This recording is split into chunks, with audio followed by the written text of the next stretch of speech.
Happy Thursday. Phil Lindemann with your midday news on Krystal 93.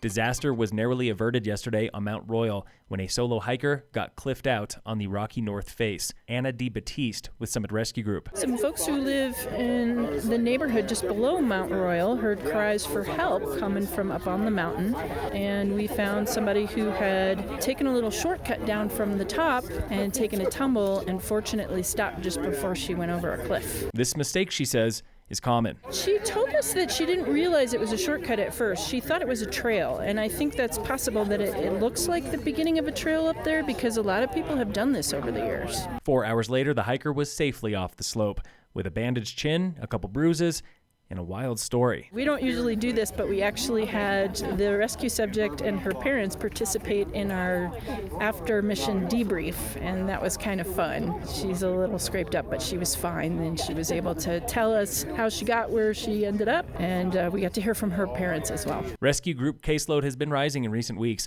with several serious evacuations, including a climbing accident that shut down I-70 at Officers Gulch. It is soon to be another rainy day in the high country, but Summit Sheriff and Fire Warden Jamie Fitzsimon says, do not let your guard down. The monsoon has been phenomenal for us.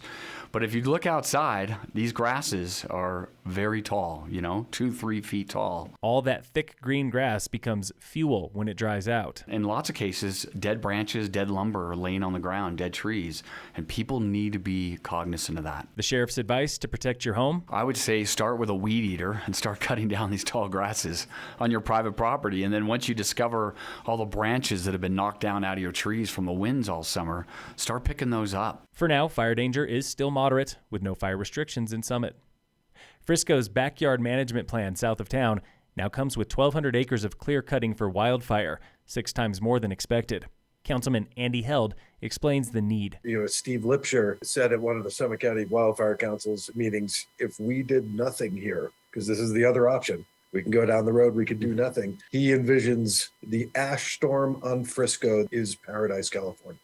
We are no different. All groundwork for mitigation and trail building is at least 2 years away.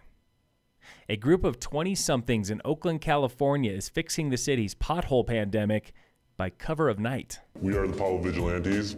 The streets of Oakland are crumbling away. There's a million potholes, so we don't plan where we're going to go because we're going to find a pothole no matter what. They say the city has $100 million for street repairs spread out over the next 3 years. But if the city gave them just $1 million, they would patch every pothole in 2 months. We stay anonymous because the problem is bigger than ourselves. This is not just about filling potholes. This is about fixing the community. Fix something when you see something broken. It's really that easy. Audio comes from 60-second docs on Facebook. In sports, the Rockies beat the White Sox on a walk-off yesterday, 6-5. Today, the Rockies face the Dodgers at 6:40. And in local sports, brought to you by Cassandra Schultz & Associates with American Family in Dillon.